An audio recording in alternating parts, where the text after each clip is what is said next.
Nouvelle édition de Carnet de santé avec pour sujet central l'assouplissement des restrictions préalablement prises pour lutter contre le Covid-19. Au menu, le point sur le déconfinement amorcé dans plusieurs pays et l'avis d'un expert. Les manifestations de protestation aux États-Unis qui violent les règles de distanciation physique et inquiètent les spécialistes. Nous irons enfin au Cameroun, où une clinique est ouverte dans la capitale pour un suivi psychologique des victimes de guerre. Les détails dans cette édition de Carnet de santé.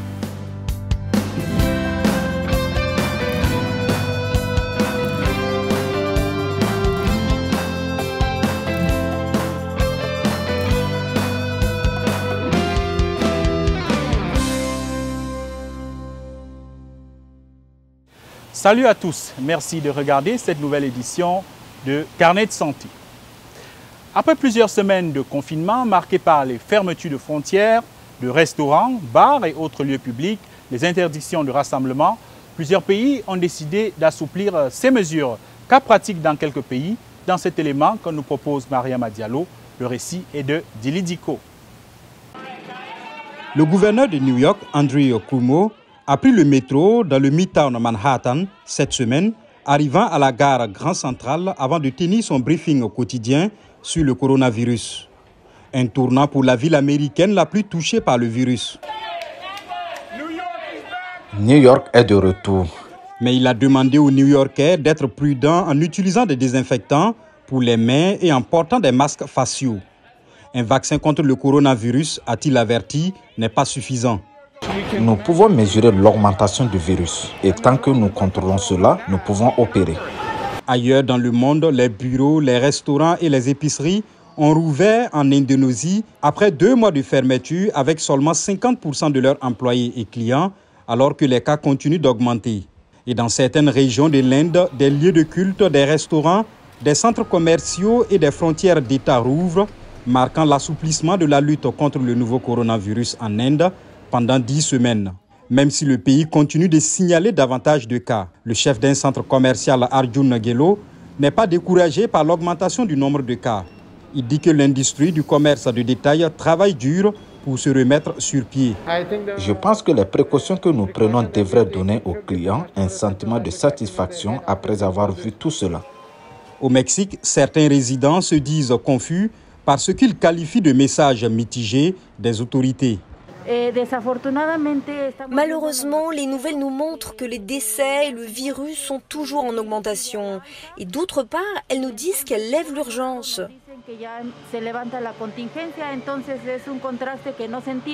Les entreprises de la ville animée de Mexico ont rouvert ces 2 dernières semaines et le président Andrés Manuel López Obrador a récemment passé du temps à visiter le sud du Mexique.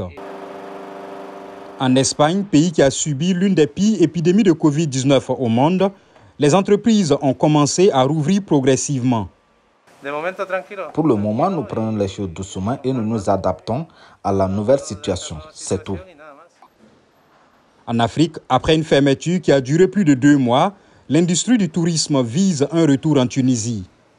Le gouvernement a autorisé la réouverture des hôtels avec des mesures sanitaires strictes. La propriétaire de l'hôtel Wassila Slim se dit pleine d'espoir. On espère avoir des clients de toutes les nationalités pour pouvoir redémarrer comme il faut. Mais d'autres craignent que certains touristes viennent de pays gravement touchés par le coronavirus, ce qui augmenterait le risque pour leurs propres citoyens.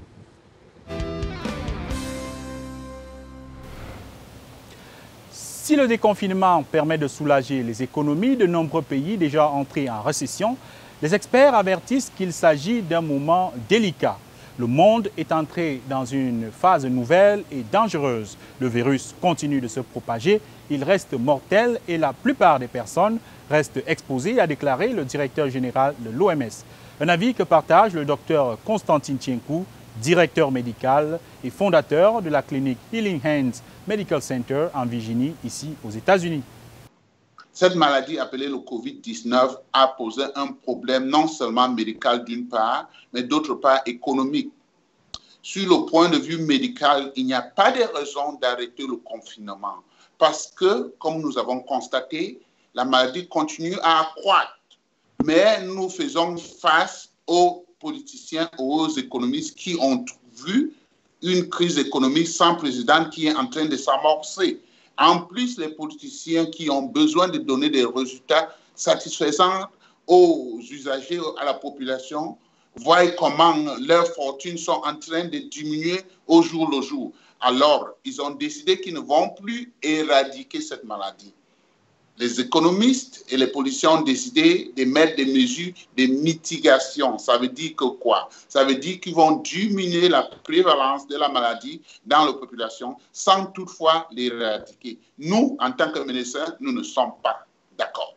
Je pense que nous devons toujours empêcher les gens d'aller s'asseoir dans les restaurants, aller dans les bars, aller dans les milieux où il y a une grande affluence de la population. Et surtout les gens qui ont un âge avancé, 65 ans et plus. Ceux-là doivent vraiment éviter de partir de leur maison. Ils ne doivent que sortir en cas majeur. Si ce n'est pas indispensable de sortir, mieux vaut rester chez soi.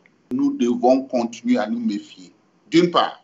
D'autre part, les décisions prises par le pouvoir public fassent en telle sorte que la maladie va se prolonger. Au lieu d'avoir une maladie qui devait durer 2 quarantaines, ça veut dire qu'à peu près 4 à 6 mois, maintenant nous avons une maladie qui va durer au moins 2 à 3 ans. D'autre chose, c'est le vaccin. Moi, personnellement, j'ai consulté quelques malades qui ont été infectés 2 fois.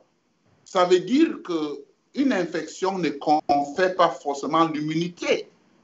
Alors, si une infection active ne confère pas une immunité active, est-ce qu'un vaccin pourrait confiner une immunité active à période prolongée? Ça, c'est des questions qui se dégagent. Alors, la maladie est là pour longtemps, au moins 2 ans.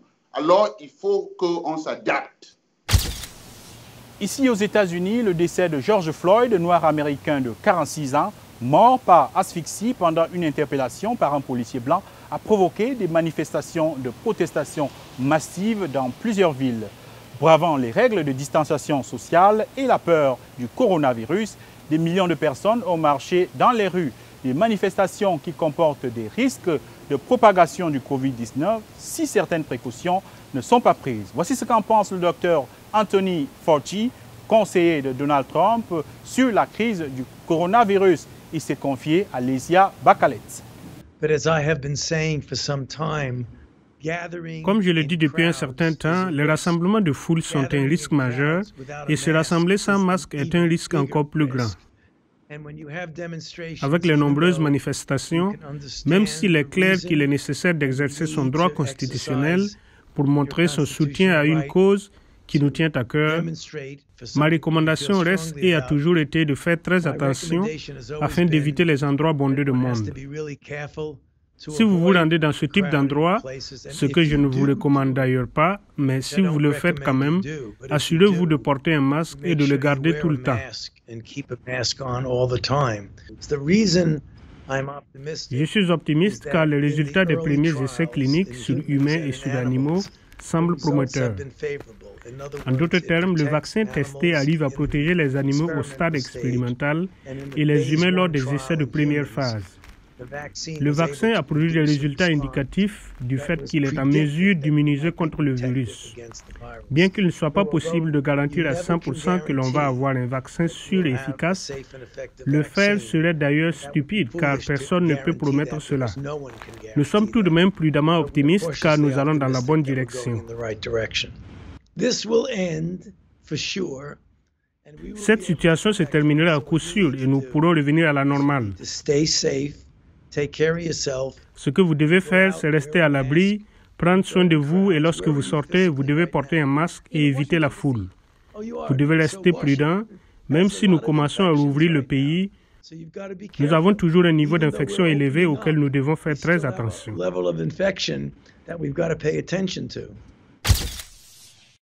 La recherche de médicaments contre le Covid-19 se poursuit à travers le monde. En Afrique, les herboristes proposent des solutions thérapeutiques à base de plantes médicinales. Qu'en pense l'Organisation mondiale de la santé? Écoutez.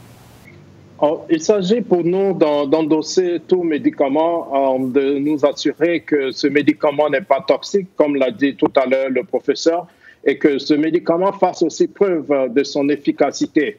Et donc, il y a un minimum à faire. C'est juste une comparaison simple de montrer l'avantage de prendre ce médicament par rapport à d'autres traitements ou par rapport à un groupe qui ne prendrait pas, qui n'aurait pas accès à des traitements. Et donc, c'est cette étape-là qui n'est pas faite et qui ne permet pas de dire juste par peut-être l'historique d'une tisane que cette tisane pourrait être efficace sur le Covid. Donc, ce sont juste ces éléments-là qui sont approuvés pour que cela soit recommandé. Et nous disons toujours qu'un médicament pourrait venir de ce domaine-là, pourquoi pas, et nous n'excluons pas cela, mais nous disons qu'il faut faire selon les standards. Au Cameroun, le conflit dans les régions anglophones a donné lieu à une crise humanitaire qui touche près de 2 millions de personnes. Les experts soulignent que les personnes déplacées par ces affrontements ont besoin d'aide matérielle, mais aussi d'un soutien psychologique. Une clinique de la capitale Yaoundé offre désormais des séances de thérapie aux personnes ayant subi des traumatismes. Reportage de Anne-Mireille Zouanke à Yaoundé. Le récit est de Dili Diko. Judith Ndomé est une Camerounaise de 51 ans. En 2018, elle a été attaquée par une bande de rebelles dans sa ferme au sud-ouest du pays. Les assaillants l'ont battue et exigé qu'elle paye un tribut. Suite à son refus, ils ont brûlé sa ferme. L'attaque l'a laissée traumatisée et incapable de dormir. J'en suis malade. Ma ferme est l'endroit où je passais mon temps. Je repense souvent à ma ferme. J'y pense souvent. Les récoltes de ma ferme me procuraient de la nourriture. Même lorsque je ne travaillais pas, ma ferme produisait ses rendements. Je ne veux plus y penser. Mais comment puis-je arrêter de le faire? Judith a fui son village pour se réfugier à Yaoundé. Dans la capitale, elle a trouvé de l'aide dans une clinique de traumatologie unique en son genre, dirigée par l'association Espoir et Réhabilitation. Hope and Rehabilitation. Quand vous avez suivi une thérapie, au moins 80-90% vont sortir plus édifiés et vont pouvoir aider, donc de se réintégrer dans la société et essayer aussi d'aider les autres. Depuis l'ouverture de la clinique il y a 4 ans, l'association Hope and Rehabilitation a aidé plus de 1200 déplacés.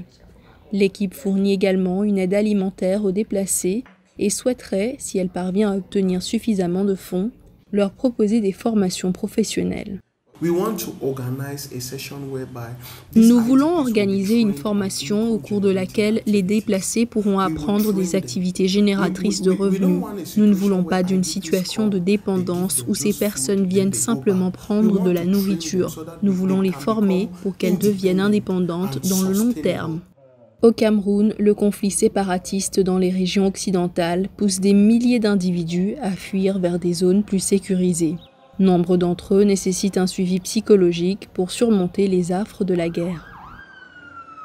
C'est déjà la fin de ce programme. Continuez à nous envoyer vos questions et observations sur les plateformes numériques de VOA Afrique, le site web voaafrique.com, Facebook et YouTube. Merci d'avoir regardé Carnet de santé. Prenez soin de votre santé. À très bientôt.